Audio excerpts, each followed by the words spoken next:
from Colorado State University, Montez from the University of Northern Colorado, and Nick Sweeton from the University of Arizona. And so I'll let them kind of give some more details in their introduction so you can maybe differentiate their voices from that.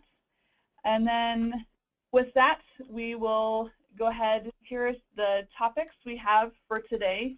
Our onboarding needs and best practices, navigating campus culture, retention, outside resources, tools and trainings, and then onboarding throughout the year. And I think with that, I will pass it on to our first panelist. Hello, everyone. This is Laura Giles from Colorado State University. Really happy to start off the webinar today. One thing that we wanted you to start thinking about is we're very good in student affairs about bouncing around the country, perhaps bouncing around the globe, taking different positions.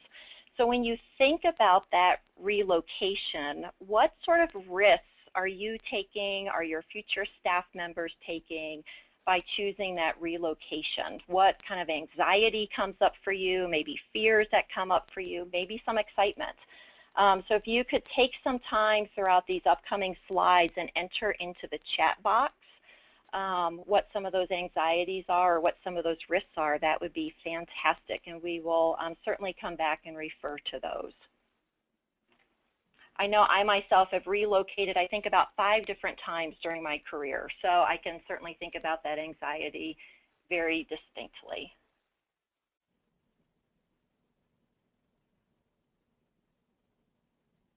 Okay, so here's the first technology. I'm trying to get to the next slide.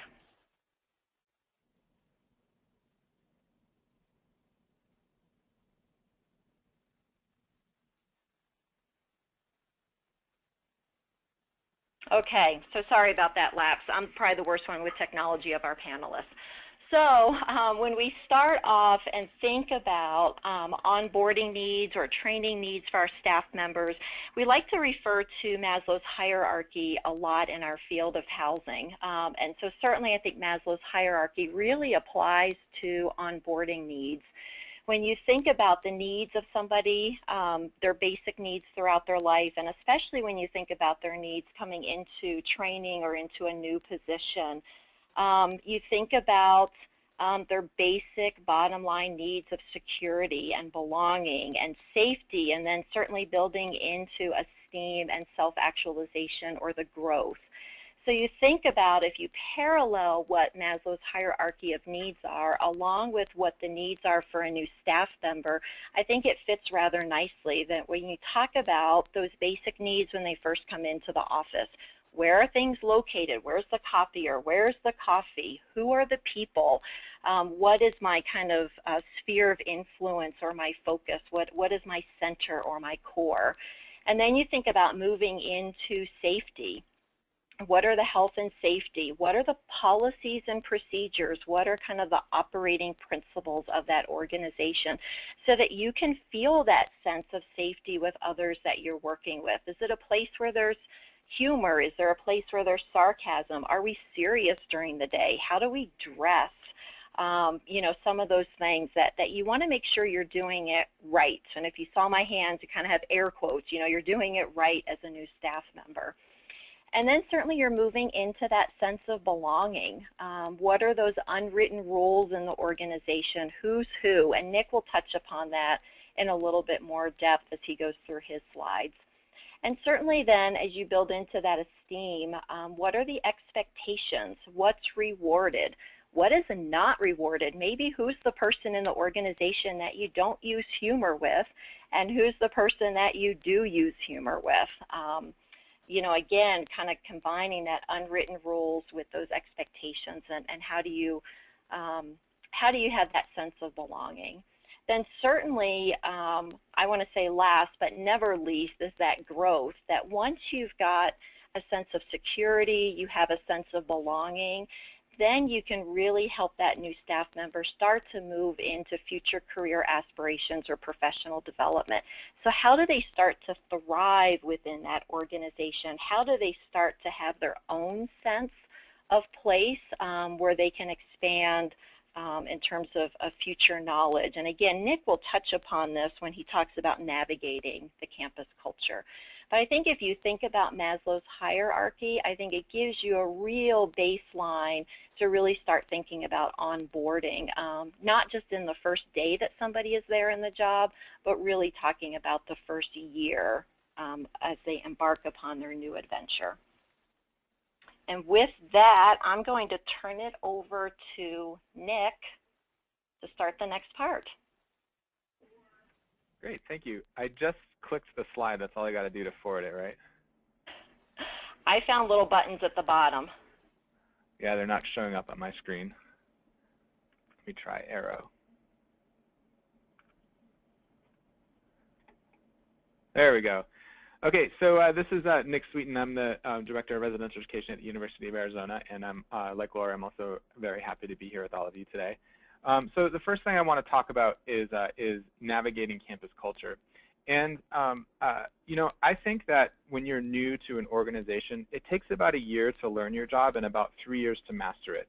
I really think that it's important that staff go through an entire cycle. So like if you think in our housing field, like they have to experience opening and closing and everything in between one time before they're really truly, I think, a mesh in the organization and a mesh in the culture and understand both the written and unwritten rules. So when I talk to our first-year staff members, I always emphasize that their job in the first year is a lot more about learning and listening. You know, I think that there's 2 rules to success in just about any career field. One is understanding the rules of the game. So that's the policies, protocols, procedures that each organization uses to conduct its business. And the other is relationships and who you know, what they think about you, the reputation that you build and form over your time there. And the first year is really laying the foundation and understanding both the rules of the game and founding their relationships. Another tip I often give our first-year staff members is that it's human nature, especially in young professional, to want to change or improve things. And I myself have done this as a young professional. I'll be in meetings with young professionals who were talking about something, and they'll say, well, at X, we did this way. So at my previous institution, we did opening this way, or we did programming this way. And we certainly want and encourage to hear other perspectives and other ideas. But I also kind of caution our new staff member that it is important to understand what is before you start talking about what could be. Because there may be a good reason. The reason that things are the way they are right now in our organization may be because it solved a problem that we've had in the past. And it's probably the result of a lot of hard work of people and a lot of thought going into it. And it doesn't mean that it can't improve, but it's important that a new professional understand what is and why it is first. And then if you know, a change is desired or wanted, I always think that it's important that you have the ability to contextualize the change that you want to make in a way that makes sense to the folks that are attached to the way it is now. And you can't do that until you understand it. And so, again, that's a word of advice I often give new folks in the organization. Understand what is.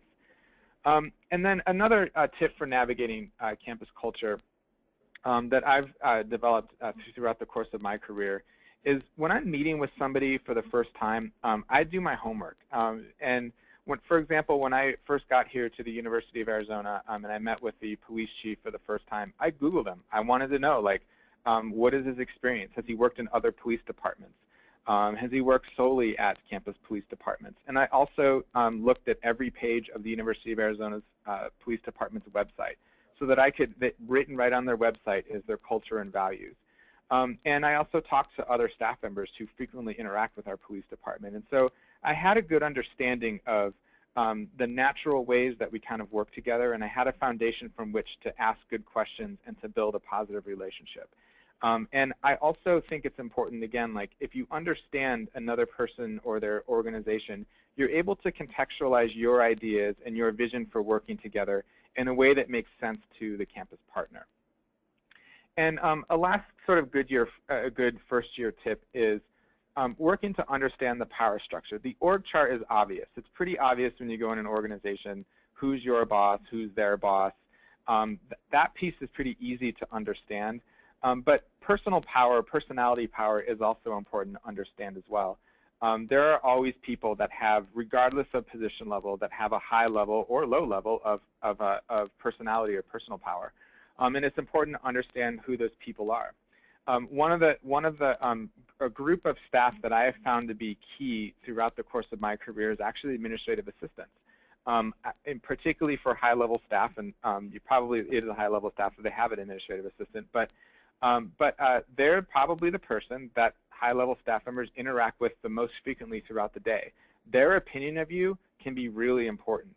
And so when I'm meeting with somebody for the first time, and if I'm kind of out in a waiting area, I always make sure to chat with the administrative assistant, get to know them a little bit, because their perception of you can be very important down the road. And, oh, I see a button. This is way harder than it should be. There we go, retention of new employees. So something that's not on the slide that I wanted to talk about is that I think that retention of new employees actually starts before you even hire them, when you're going through the hire process. And when we are going through a hire process, think like TPE or when we're doing national searches for things, we want to put the best face of our organization forward because we want to attract the best people to our positions. But it is important that you're not presenting only sunshine and rainbows because that's not realistic. Every organization has flaws. Every organization has things it needs to evolve and improve upon. And it's important to give candidates a fair and accurate picture of what your organization is like. I like to think about, so before this position, I worked at the University of Hawaii. And you would think that anybody would want to work in Hawaii. And we would get an unbelievable amount of applications for positions that we had come open. And my first year there, we had 6 finalists we had 3 positions and 6 finalists. And we offered 5 of the finalists a job, and none of them took the job. And we also had a high level of people leave after the first year. And so, I started to look into this and try to figure out why. Like, are we doing something wrong? Is there something about this place that people don't like? Do they perceive it to be poorly managed? And when we reached out to folks that didn't take our offer, and we reached out to folks that left after their first year, the themes we heard had nothing to do. They all thought that it was a great organization. It was things like, well, I knew Hawaii was far away, but I didn't know it was that far. Or, I didn't really understand what it meant to be 6 hours difference in time from my family on the East Coast. Or, I knew Hawaii was expensive, but I didn't know it was that expensive. And so we took what we learned and we integrated that into our selection process in subsequent years. And we actually had a little pamphlet that we handed out to candidates that were advancing through our process and said, here's some things we want you to think about before you accept an on-campus interview offer from us. And we also touched upon those things when we did interviews at TPE. And the result was we had more people decline on-campus interview offers, but we were able to hire for most positions in the first round search. And our year-to-year retention went up significantly after that. And so it's important up front you understand why people leave. You're upfront about those things so that people are prepared if they choose to advance in your process. And then other tips for retention of employees. I focus mainly here on the millennial generation because at least in my organization, many, not all, but many of our new employees are from that generation. Although I do think a lot of these do apply to other generations. I'm Generation X, and a lot of these apply to me. The research says that employees need the following in order to be happy and therefore to retain. One thing is a social connection to both the workplace and the community. And I think a little bit unlike my generation is that millennials, I find, are they're not just coming someplace for a job. They want to experience the whole place. So that's both the work life and the community at large. And I also think it's more important for millennials that they have social connections outside of their immediate work environment, and versus having most of their social connections be from people that they work with. And so one strategy that we utilize here at Arizona, and I've utilized other people, is that at other places, that we include social integration strategies into our onboarding process. For example, this summer coming up at University of Arizona, we're actually going to take our new staff out and do the entire streetcar line that we have here in Tucson, from the first stop to the last stop. Because one, we want them to be comfortable using it. Two, it's actually a fun social activity. We can get on and off the streetcar at various spots and experience different, restaurants, bars, comedy clubs, etc. in Tucson. It helps them get to know the lay of the landscape outside of the university, and it also might help them form a connection with an interest they may have. We also have staff here that kind of reach out to folks and say, hey, I go to this church. If anyone wants to come with me next Sunday, you're more than welcome to, or I'm involved in this group. We have some staff, for example, that are involved in a local improv group. And we just try to use the connections we already have and really highlight them and help our new staff if they want to take advantage of utilizing those connections to do that. Another thing that's important for new employees is the ability to speak their mind freely within the organization. Younger folks in particular, millennials in particular, they don't like hierarchies or honor hierarchies in the same way as prior generations did. And they want to feel like they're heard by even people at the highest level, and that their presence and their opinion matters. And so one of the things that I do here at Arizona is provide very intentional and structured formats for all staff to engage in decision-making and political processes. Actually, during our summer training, I specifically talk about these are the ways that you can engage in our processes. These are the formats through which your voice can be heard. And so that staff understand sort of what levers they can pull and how to pull them when they have something on their mind or they want to say something or contribute to a decision-making process.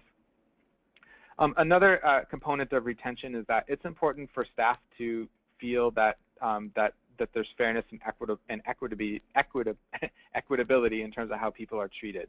And I know that I learned this the hard way in a prior institution when we had a position vacancy, and I had the ability to just appoint to the position, and I just appointed somebody who I felt was the best person for that job.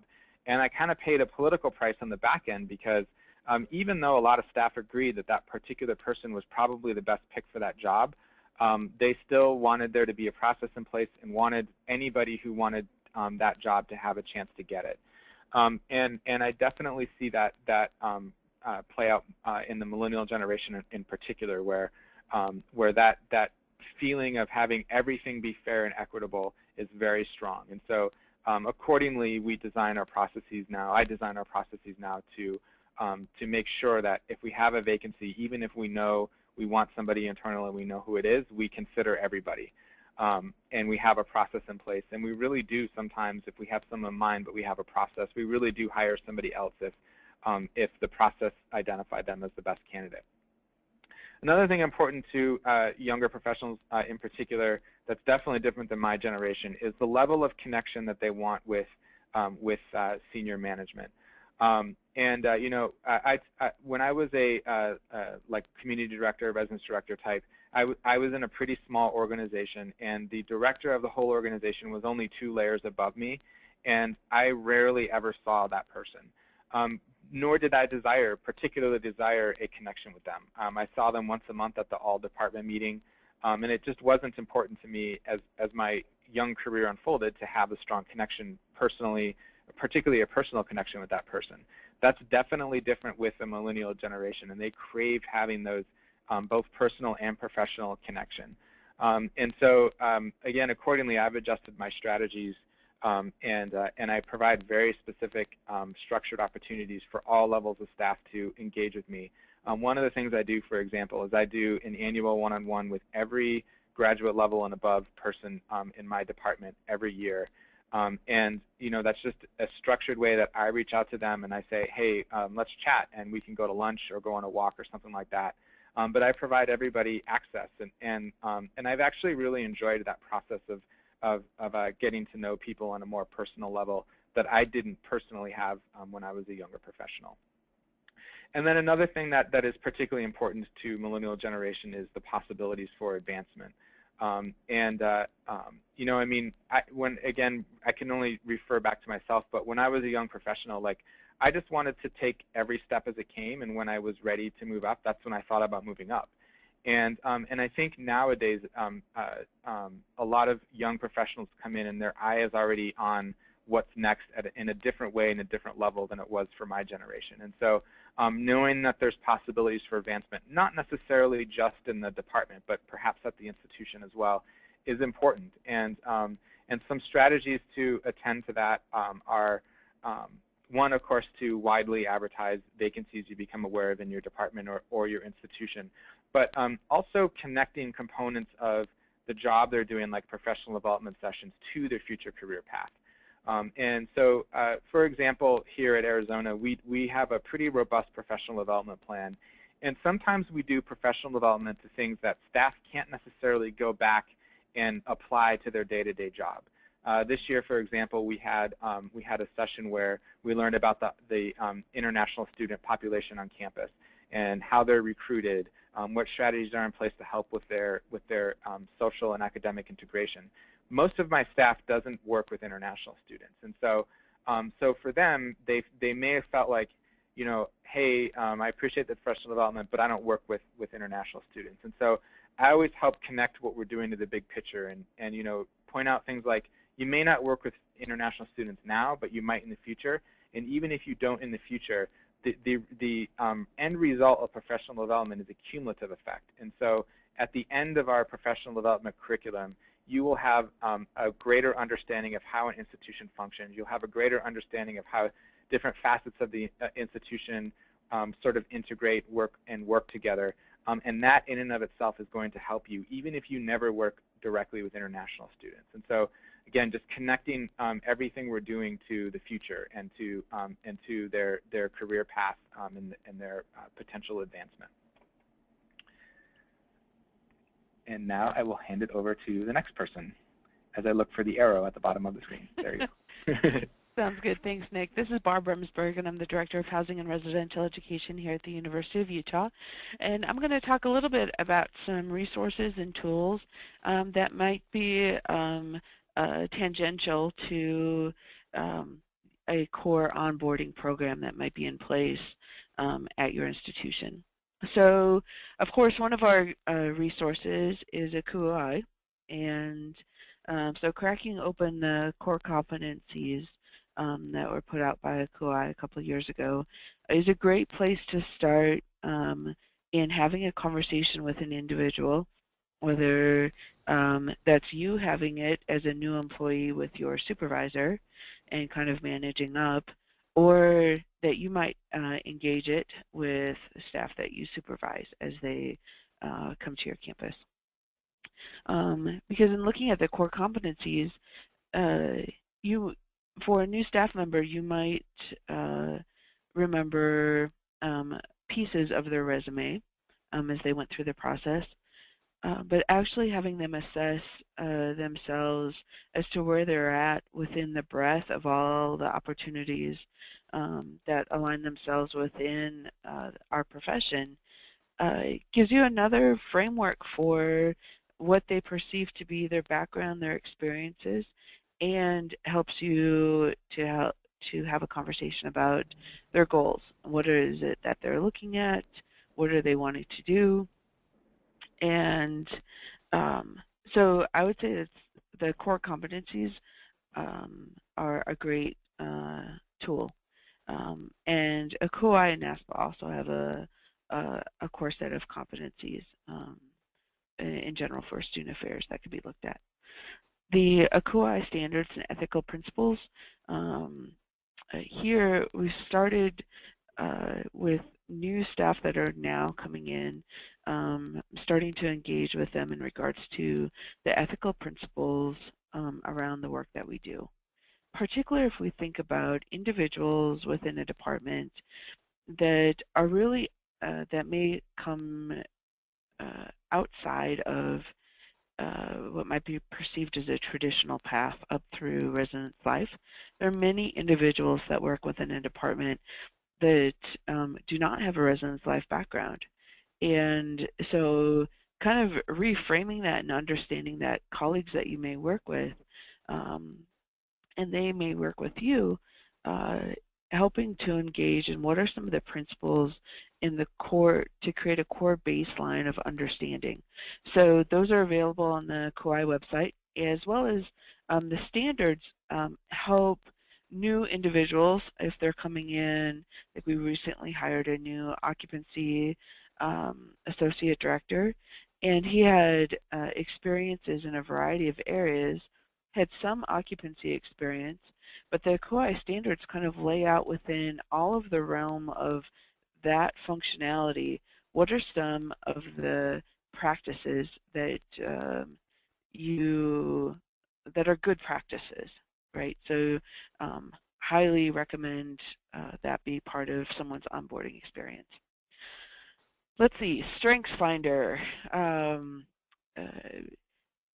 departments may use it kind of once a year at a retreat in order to find kind of as a team engagement piece. Other departments may have it more deeply integrated into their framework and actually utilize more of the Strengths Quest philosophies. So this might be a question as to, does the department utilize Strengths Finder or integrate Strengths Quest philosophies?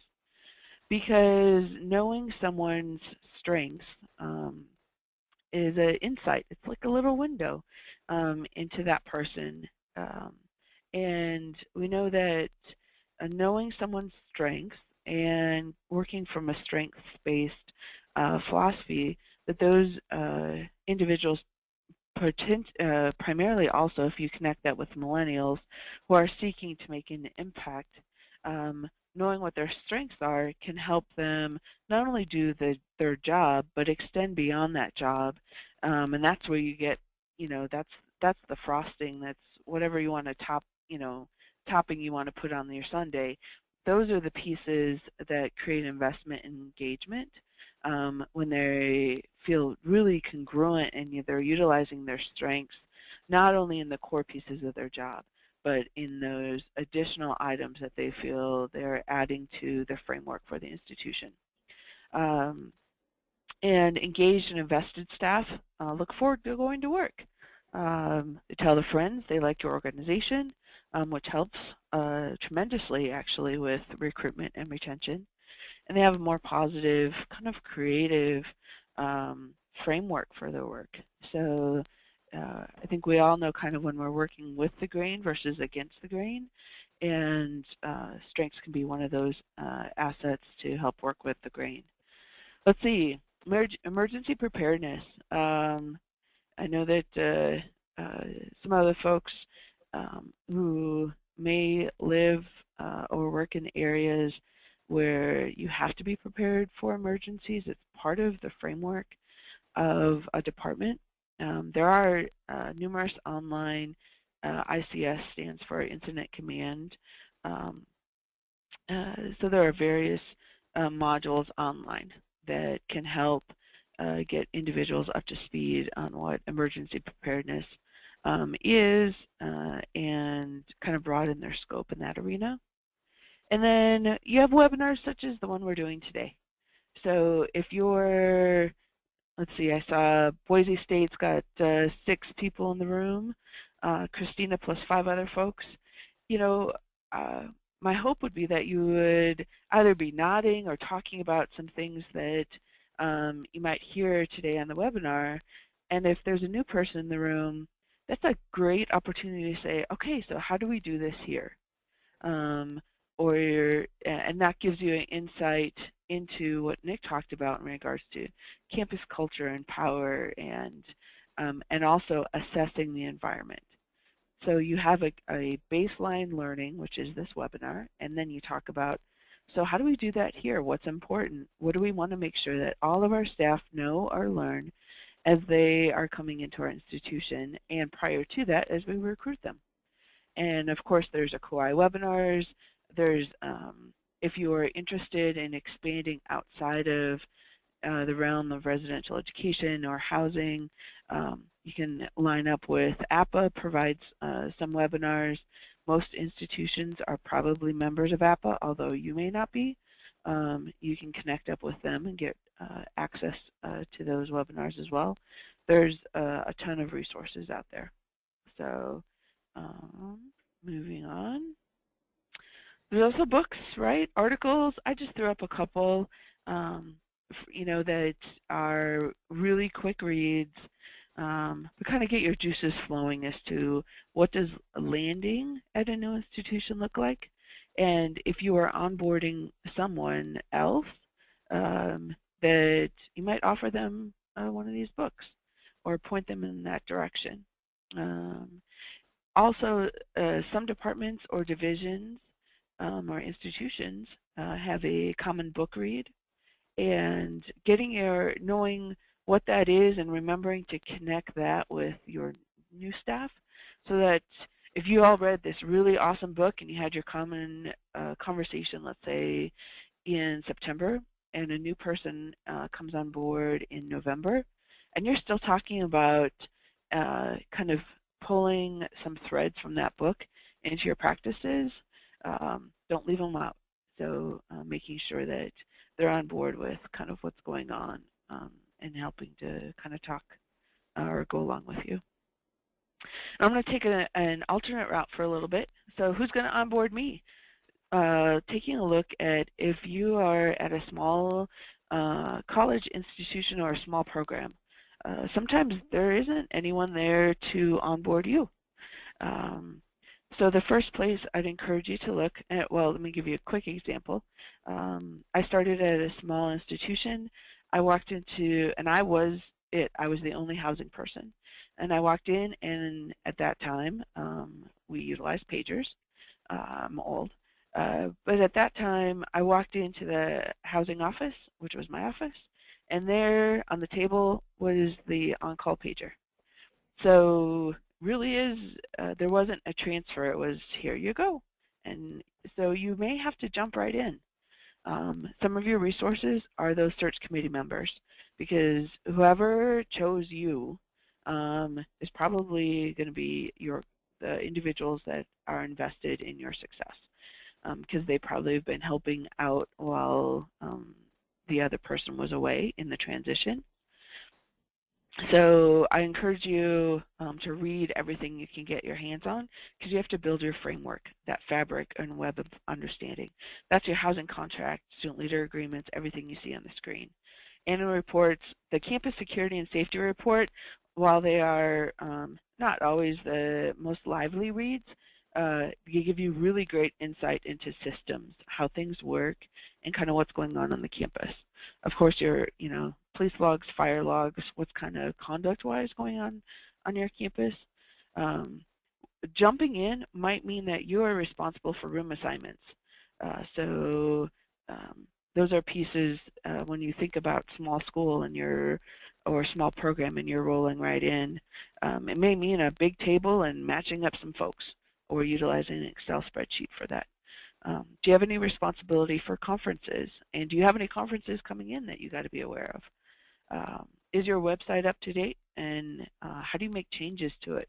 Because that could be, of course, a great resource just to get some information out there while you're trying to figure out which way is up. Too far? There you go. Also, if you have to onboard yourself, and even if you don't, I encourage you to talk with your supervisor, making sure that you know what are those priority issues that they want you to address. Money, how does the budget work? If you land in July, how do students get billed? How do you buy stuff? If you have to add things to students' accounts, how does that happen? For example, one year I sent down all the refunds, and then I sent down all the damage charges into our bursar. She was less than happy with me. She's like, what? We already cut back their refunds. And I was a newer professional. I was like, oh, yeah, that makes sense. So just throwing that out there. And what are the guidelines for students to appeal their cancellation? Both what's written and like, okay, what does this really mean? And that's a supervisor question. On call, if you're with a small program or a small school, is it you or who else is part of the consortium with you that can be a backup, because carrying a page around 24/7, particularly for newer professionals, for anyone, can throw you out of balance a little bit. Does your campus have security? Or do you utilize a community resource? where's the local hospital, all those pieces, so that you can come to understand if you or your staff are responding to a situation, who's there for your backup. And then your student leaders are going to be invaluable because they have been through it. They know what move-in looks like. They typically have been through some sort of training before. At least they know the campus.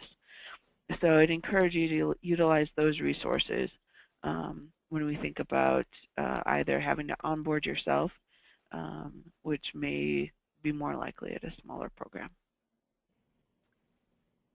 And there we go. I'll transfer it over to Montez. All right, so good afternoon. This is Montez Butts, and I'm calling you from the University of Northern Colorado. So certainly good afternoon to everyone. I wanted to just highlight what we do here at the University of Northern Colorado for those who are considering onboarding throughout an academic year. Here is just a brief snapshot of what we do here. And as Nick mentioned earlier, for us the onboarding process begins in March and April when we are recruiting our professional staff, whether it be for hall director positions or assistant director positions. We try to be very transparent, very exceedingly clear about our mission, our vision, and our culture of care values.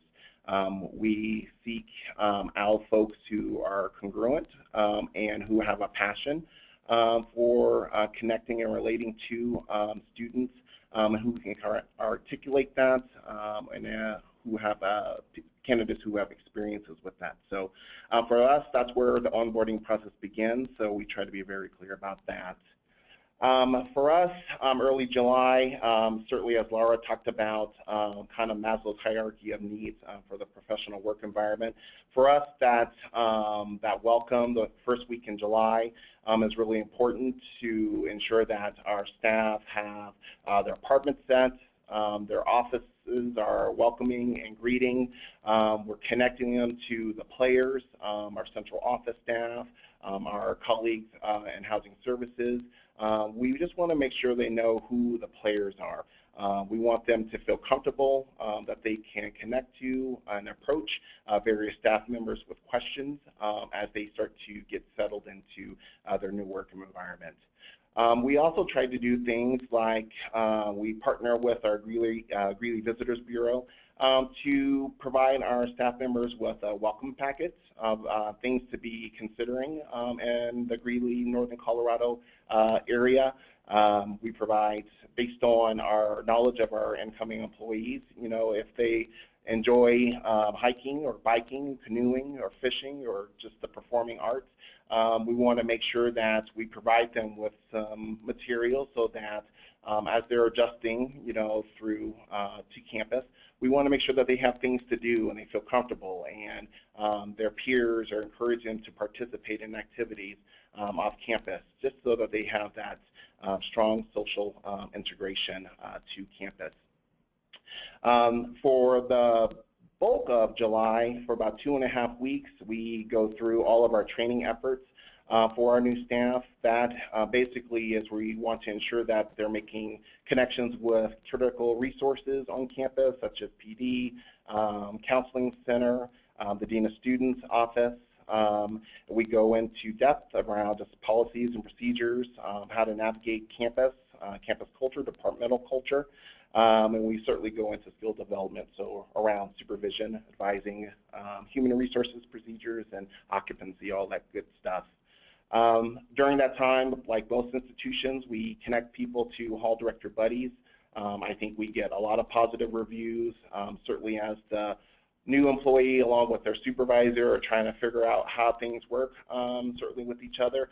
Sometimes it's just easier to ask a buddy a quick question, so we set that up intentionally so that they feel they have additional support in addition to their supervisor. Early August, that's when our whole staff comes back together to reconnect and get prepared for the academic year. And as we conclude our professional staff training, certainly Our assistant directors do a fabulous job connecting with their individual supervisees. We regroup, we survey our professional staff to find out what is needed as ongoing training throughout the academic year. So what we try to do more often than not, we meet on Fridays for professional development to reconnect with ongoing needs and topics for our professional staff. We certainly also connect our new employees to our enrollment management and student access, our division.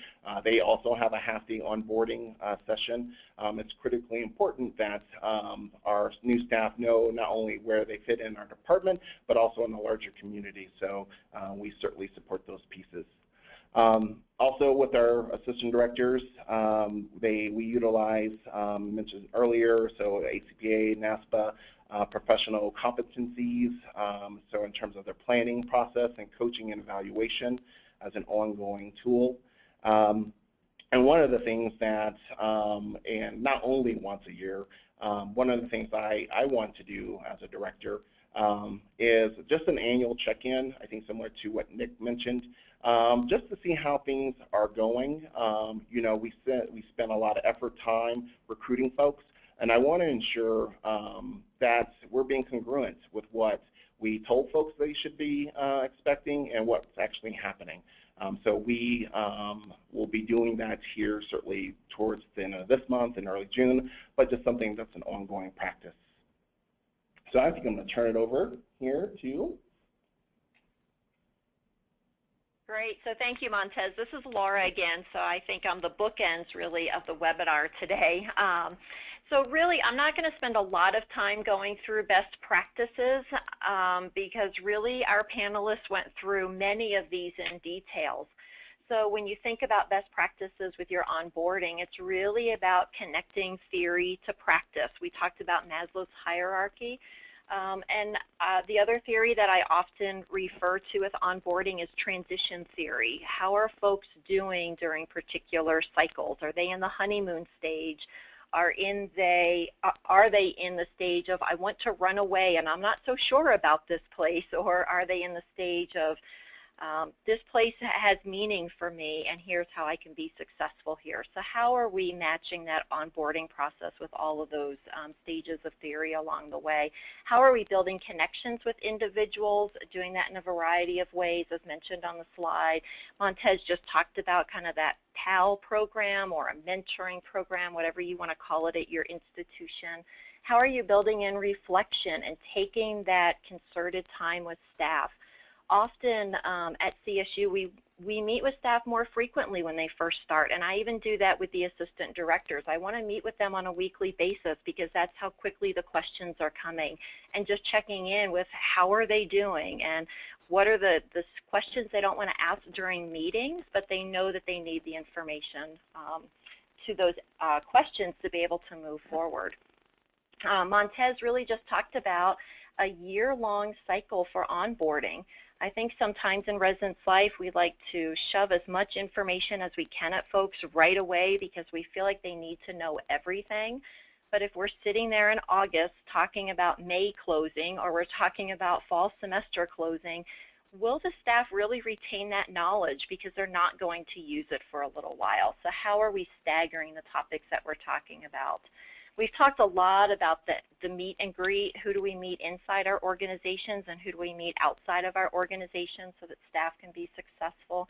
And then certainly understanding the political landscape. The piece I would add to that is how are decisions made in your organization? You know, Nick talked a lot about the millennial generation and the voice being heard. And how are those decisions made at all levels in an organization, and how do we set folks up for success? The last one of the other slides is when you think about that relocation, and again going back to Maslow's hierarchy, how are you connecting folks within the community? You know, Barb, when we prepped for this yesterday, really talked about if people are moving with families, how are we helping partners get connected?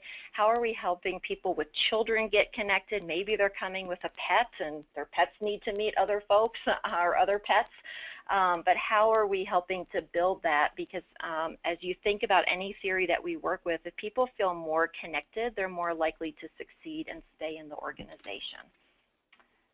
And I will leave you with, because I think Morgan's going to take it over with questions, we just wanted to share a few resources with you. I know Barb was great about pulling those in, and so we wanted to make sure that we acknowledge those resources at the end.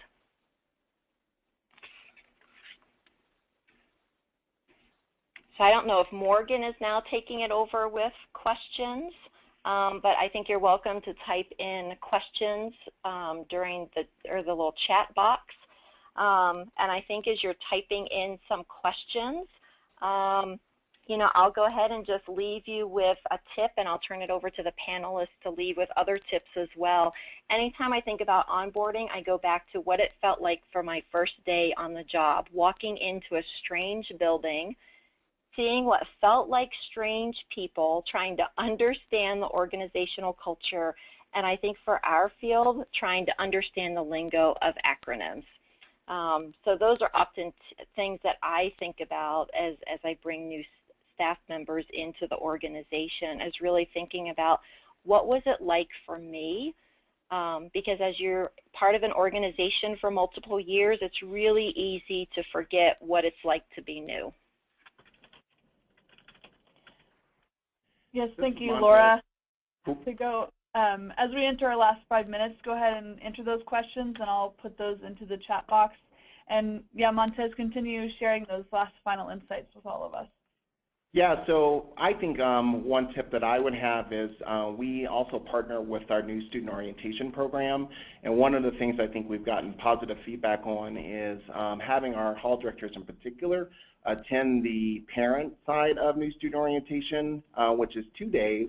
But I find that parents through those sessions ask a variety of questions, and it's just helpful to hear the responses from the various offices, because typically as students are moving in, parents are asking more questions.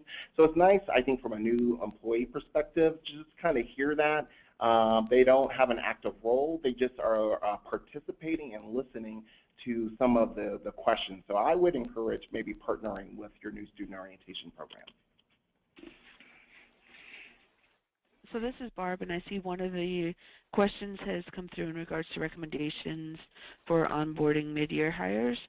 And so one of my recommendations would be to invite them to as many meetings as possible. And thinking about, you know, asking them to come along, it helps them to meet new individuals. And this is often the case for mid-level staff and above, that when you're out of that hiring cycle, that most often folks don't start all in July, that they're interspersed throughout the year. So that'd be one tip, is to set up meetings or time frames in order to introduce them to individuals and partners, and invite them to meetings, even if it's outside of their primary scope.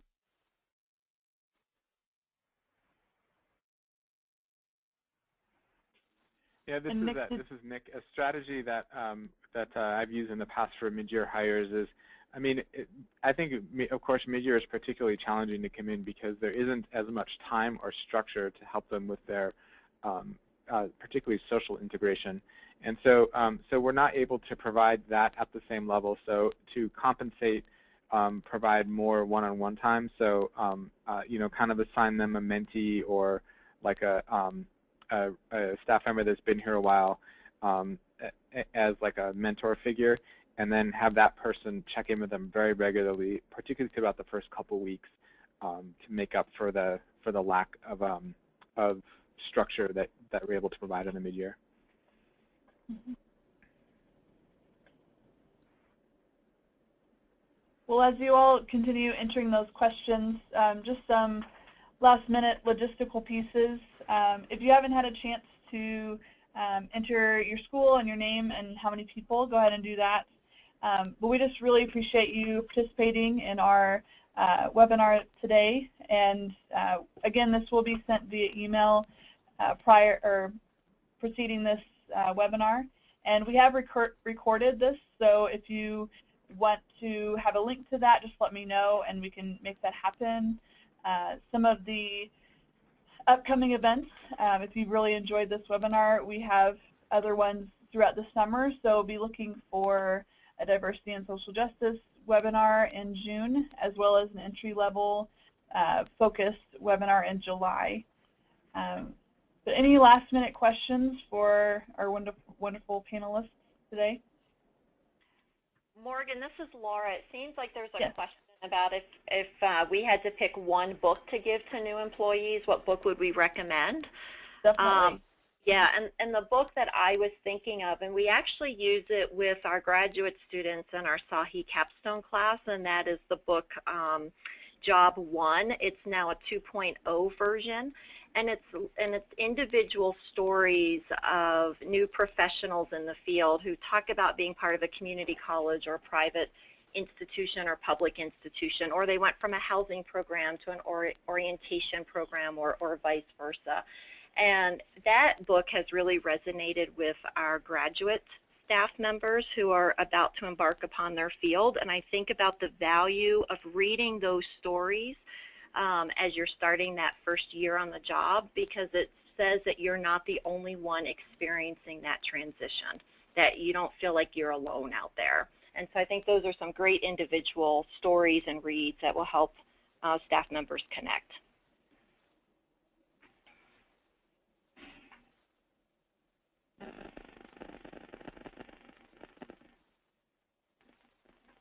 Looks like we've had another question from participants.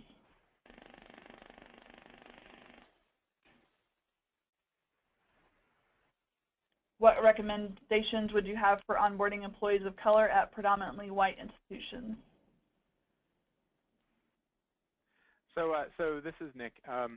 I have a couple tips. One goes back to one of the things I said earlier about making sure that in the recruiting process that you're identifying those things that have been obstacles to new employees in the past. And I worked at a predominantly white institution, and we really struggled to retain employees of color, and we looked into why, and we learned things like, for African American employees, for example, there weren't any local places in the community where they could buy products for their hair, and like learning things like that and making sure that you're conveying those challenges honestly up front, and so that if that could be a potential reason for someone not to retain, that they know that up front, and they know that coming in.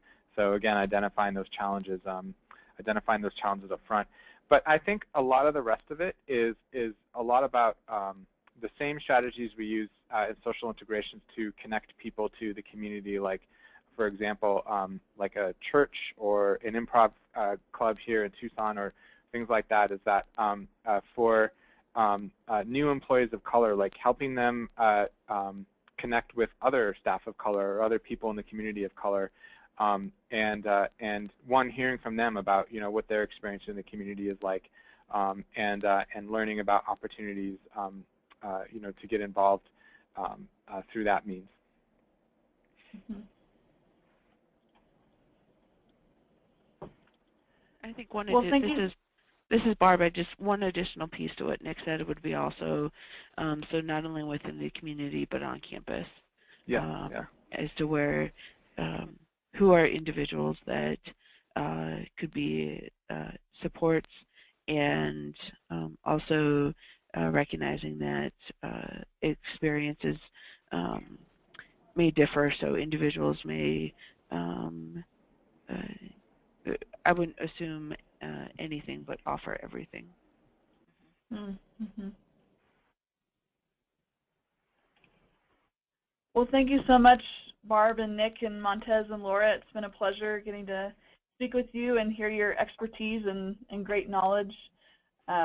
Again, this will be sent to you all. Thank you so much for participating this afternoon, and wish you all a great rest of your week.